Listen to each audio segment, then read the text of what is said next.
For many first-year students, the university may be their first experience living away from home for an extended period of time. It is a definite break from home. In my point of view, this is the best thing that you can do. I know you have to fend for yourself, cook and clean after yourself, basically look after yourself without your parents, but the truth is sometime in your life you are going to have to part with lovely mommy and daddy. But they are only just a phone call away, and it is really good to have some quality time without them. The first few weeks can be a lonely period. There may be concerns about forming friendship. When new students look around, it may seem that everyone else is self-confident and socially successful. The reality is that everyone is having the same concerns.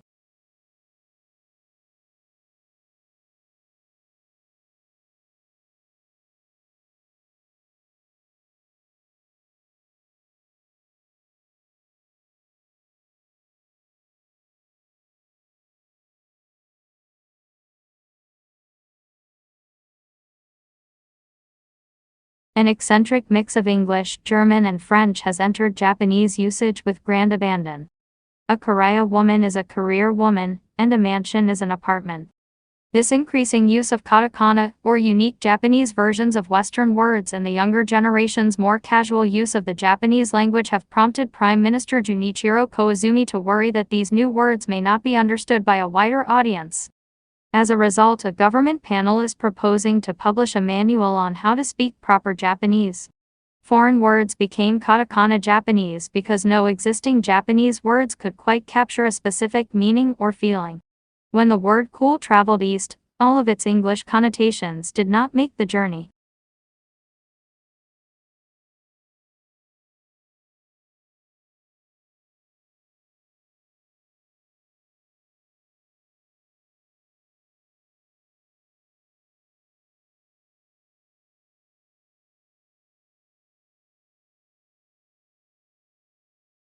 From a child's point of view, what is the purpose of TV advertising? Is advertising on TV done to give actors the opportunity to take a rest or practice their lines? Or is it done to make people buy things? Furthermore, is the main difference between programs and commercials that commercials are for real whereas programs are not, or that programs are for kids and commercials for adults? As has been shown several times in the literature, G. Butter et al. 1981, Donahue Hank and Donahue 1980, Macklin 1983 and 1987, Robertson and Rositer 1974, Stevens and Studs 1982. Some children are able to distinguish between programs and commercials and are aware of the intent of TV advertising, whereas others are not.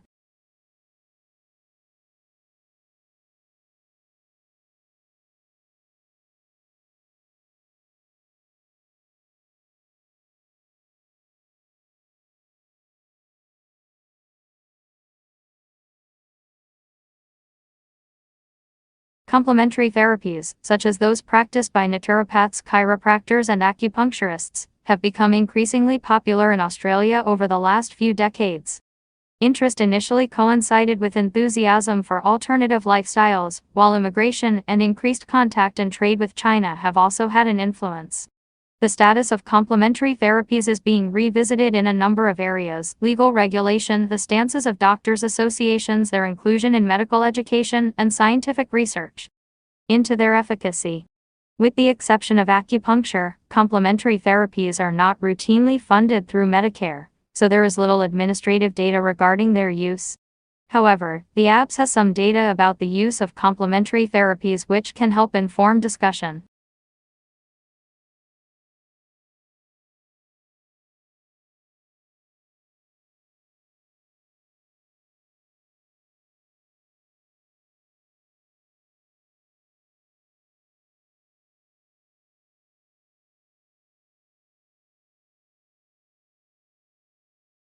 Dog breeding does, though, offer a chance to those who would like to understand how body shape is controlled. The ancestry of pedigree pooches is well recorded, their generation time is short and their litter size reasonably large, so there is plenty of material to work with. Moreover, breeds are by definition inbred, and this simplifies genetic analysis. Those such as Elaine Ostrander of America's National Human Genome Research Institute, who wish to identify the genetic basis of the features of particular pedigrees, thus have an ideal experimental animal.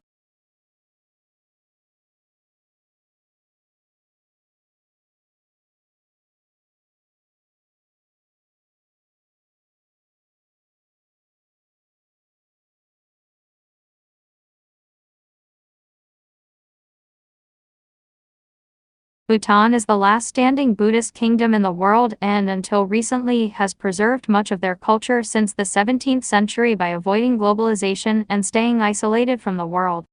Internet, television, and Western dress were banned from the country up until 10 years ago. But over the past 10 years, globalization has begun to change in Bhutan, but things remain perfectly balanced. Bhutan is the only country in the world that has a GNH. You may think GNH is just another statistically based term with no real-life application, but it refers to gross national happiness. The process of measuring GNH began when Bhutan opened up to globalization. It measures people's quality of life and makes sure that material and spiritual development happen together.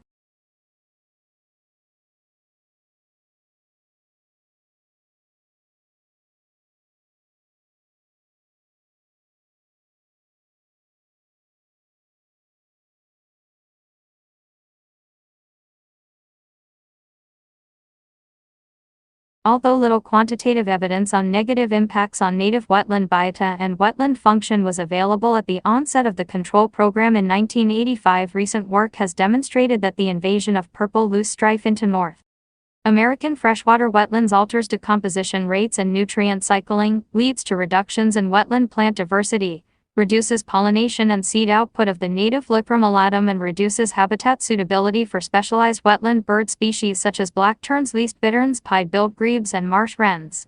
Conventional methods, physical, mechanical, or chemical, have continuously failed to curb the spread of purple loosestrife or to provide satisfactory control.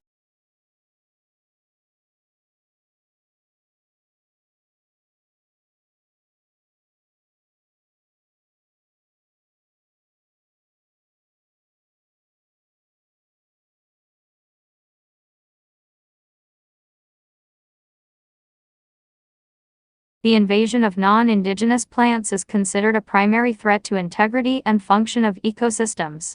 However, there is little quantitative or experimental evidence for ecosystem impacts of invasive species. Justifications for control are often based on potential, but not presently realized, recognized, or quantified negative impacts. Should lack of scientific certainty about impacts of non-indigenous species result in postponing measures to prevent degradation.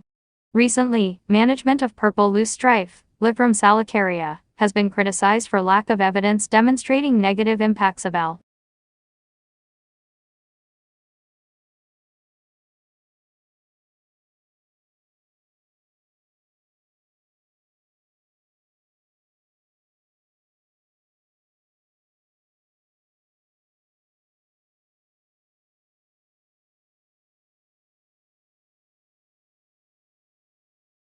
We also need to recognize the broader change that is occurring in how people work, learn, and live.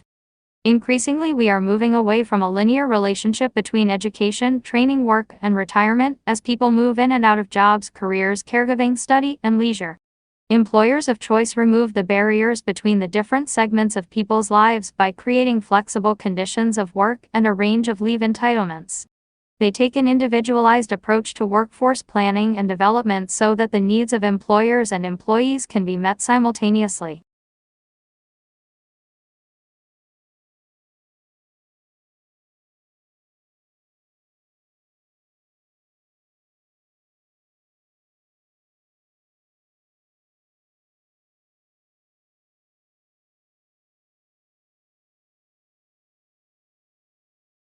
People who visit health professionals tend to be older than the general population because illness increases with age. However, the proportion of the population who visited complementary health therapists was highest between the ages 25 and 64 years. The lower rates for people aged 65 years and over contrasted with the rate of visits to other health professionals, which increased steadily with increasing age. The reasons for this difference might include lower levels of acceptance of complementary therapies by older people. Alternatively, older people may have different treatment priorities than do younger people because their health on average is worse while their incomes are generally lower.